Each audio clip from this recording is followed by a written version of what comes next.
আমরা দান করব কেন?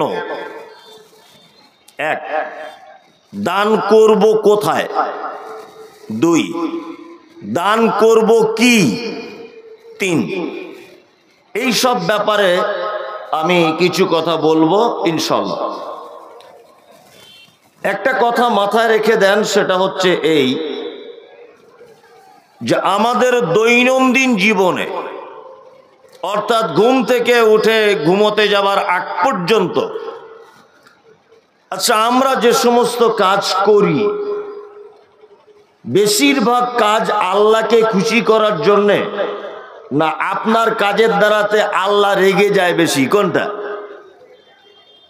যত কাজ আমরা করি, আমাদের কাজ দেখে আল্লাহ রাগ করে না আল্লাহ খুশি হয়? খুশি হয়। কি কাজ করেন আপনি যে আল্লাহ খুশি হয়? খুশি করার মতো তো কিছু নেই। সারাদিন আপনার কাজ, 5 ওয়াক্ত সালাত আপনি আদায় করেন না, যাকাত আপনি বুঝে দেন না, সাদাকা আপনি করেন না, পিতামাতার সঙ্গে অসৎ ব্যবহার, আত্মীয়তার সম্পর্ক বিচ্ছিন্ন, আলেম ওলামা দেখলে রাগ, দান সাদগার ধার ধারেন না, আপনি চুল কাটেন বেধর্মীদের মতো, প্যান্ট পরেন বেধর্মীদের মতো, আপনার আখলাক চরিত্র অন্য মানুষদের মতো। তার মানে বোঝা যায় সারাদিনের দৈনন্দিন রুটিনে আমরা যা কিছু করি, সব কর্মের শেষে আল্লাহ আমাদের উপরে রাগান্বিত হয়, হয় না? ব্যতিক্রম কিছু মানুষ আছে যাদের আমলের কারণে আমার রব খুশি হয়, আর বেশিরভাগ লোকের কার্যক্রম দেখে রব কি হয়? রাগান্বিত হয়। এবার আপনাকে বলি, আল্লাহ সুবহানাহু ওয়া তাআলা যদি আপনার উপরে কখনো রেগে যদি থাকে, এই রাগকে যদি আপনি একেবারে নরমাল যদি করে দিতে চান, তাহলে একটি কাজ করলে আল্লাহ আপনার উপরে রেগে থাকলে আল্লাহ শীতল হয়ে যান, নরমাল হয়ে যান। তার নাম সাদাকা, দান। সর্বপ্রথম আপনাদেরকে একটা কথা বলি, সেটা হচ্ছে এই, আচ্ছা, সাদাকা আর দান এ দুটো এক না আলাদা? জানা আছে? জানা নেই? সাদাকা আর দান এ দুটো এক না আলাদা? আমরা অনেক সময় এটাকে আলাদা করি, যে সাদাকা আলাদা আর দান আলাদা। একটা কথায় আছে যে যার নাম চাল ভাজা তার নাম মুড়ি, আর যার নামই লাউ তার নাম কদু, তাই না? ঠিক তেমন আরবিতে এর নাম হচ্ছে সাদাকা, বাংলায় যার মানে দান। সাদাকাও যার নাম, দানও তারই নাম, তাই না? এতটুকু জিনিস আপনি বুঝে যান। দান বা সাদাকা দুই প্রকারের। কয় প্রকারের? দুই প্রকারের।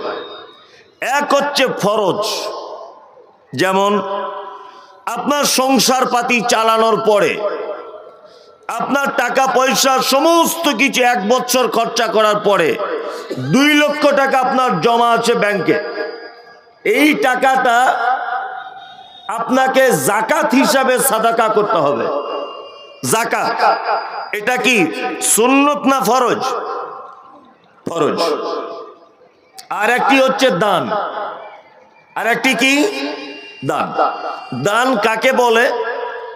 যাকাত দেওয়ার পরে, সংসারের খরচার পরে যে টাকাটা বেঁচে থাকে, ওই টাকা থেকে ফকির, মিসকিন, দুস্থ, মাদ্রাসা, মসজিদ, অনাথ, অসহায়, বিধবা, গরিব, সায়েল, এদেরকে আপনি কিছু দিলেন, সহযোগিতা করলেন, এর নাম হচ্ছে দান। কি বললাম বুঝলেন? আর একটা জিনিস বোঝাই, অনেক মানুষ আছে দেখবেন যারা ব্যবসা বাণিজ্য করে অনেক ধনী হয়েছে, দেখতে পাওয়া যায় না? যায়। আল্লাহ পবিত্র আল কোরআনে বলছেন যে আমি অনেক মানুষকে, অনেক মানুষের রুজি তাদের হাতে আমি দিই। অনেক মানুষের রুজি কি করি? আর একটা মানুষের হাতে দিই। যেমন আপনাকে একটা উদাহরণ দিলে আপনি বুঝতে পারবেন। আপনি একজন ব্যবসায়ী, আপনি ব্যবসাতে প্রতিদিন গড়ে আপনি লাভ করেন 500 টাকা। কি বললাম বুঝলেন? হঠাৎ একদিন আপনার লাভ হয়েছে 1500 টাকা।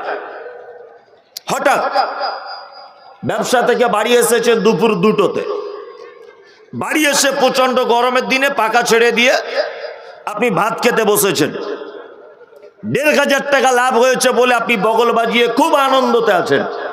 প্রতিদিন 500 টাকা হয়, আর আজকে 1500 টাকা হয়ে গেছে। ভাত খেতে 2-4 লোকমা তুলেছেন, এই সময়তে দরজায় কেউ আছো বাড়িতে? কে? না, আমি এলামি থেকে এসেছি, আমার বেটির বিয়ে, ওই জন্য এসেছি। গরিব মানুষ, আমার একটা পা ভাঙা, খুব অসহায় দরিদ্র মানুষ। তো ভাত খেতে খেতে ওই লোকটা তখন বলছে, তোমাদের কি টাইম জ্ঞান নেই?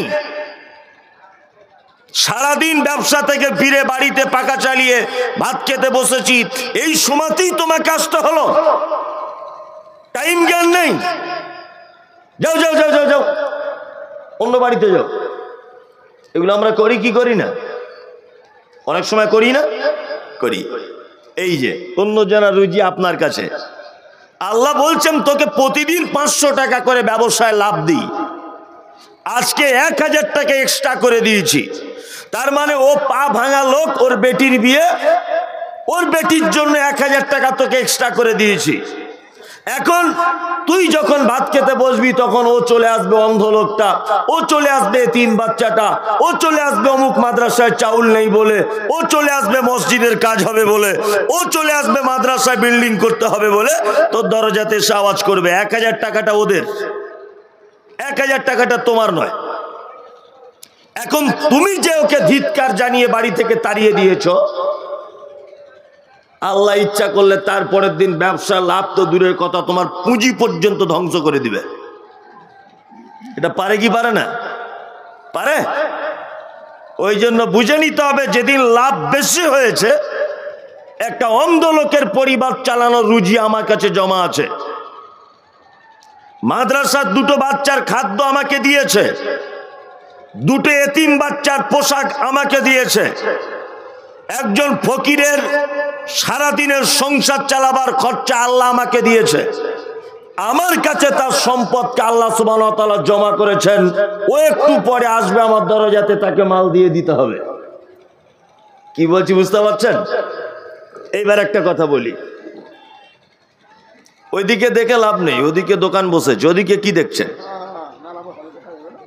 ওদিকে কি দেখছেন? ওদিকে যারা তারা সে কাজ করছে। সবাই তো নিজে নিজে ধান্দায় ঘরে ধরে না। যারা ধান্দা বাজ তারা ওদিকে ঘুরছে, কার বেটি কোন দিকে যাচ্ছে, কার বউ কেমন, ওদিকে দেখছে। ওদের তোই কাজ। আর যারা ভালো কাজের উদ্দেশ্যে এসেছে তারা ভালো জায়গাতে বসে আছে। যাই হোক, ওইদিকে আওয়াজ দিয়ে লাভ নেই। দান কেমন জিনিস আপনাকে এবার একটা আশ্চর্য হবেন, আপনার গায়ের লোম খাড়া হয়ে যাবে এটা বললে। এক, পবিত্র আল কোরআনে মানুষের পাপের যত জায়গাতে জরিমানা করা হয়েছে, যত জায়গাতে, সমস্ত জায়গার জরিমানা দান দিয়ে করা হয়েছে, সাদাকা দিয়ে। এই দেখুন, আপনাকে আমি বোঝাই। আমরা অনেক সময় কসম করি, কসম করি না? আপনি আপনার স্ত্রীর সঙ্গে কসম করছেন, আল্লাহর কসম তোর মায়ের বাড়ি যাব না। একটু ঝগড়া হয়েছে আর বলে দিয়েছেন।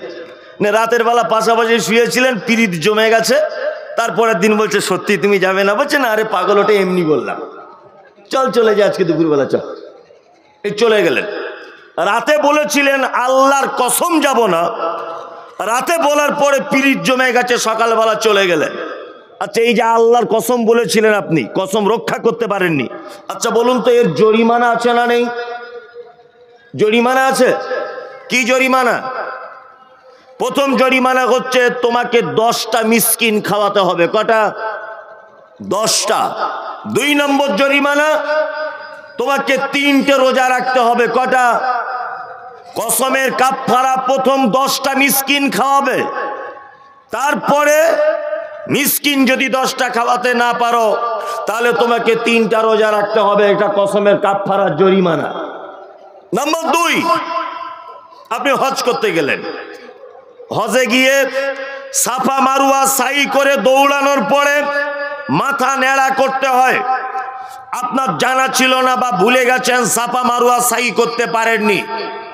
হজে ওখানে গিয়ে কুরবানি দিতে হয়, কুরবানি দিতে আপনি ভুলে গেছেন কোনো কারণে। একটা হজের রুকুন যদি আপনি ছেড়ে দেন, তাহলে আপনাকে আল্লাহ নবী সাল্লাল্লাহু আলাইহি ওয়াসাল্লামের পক্ষ থেকে জরিমানা।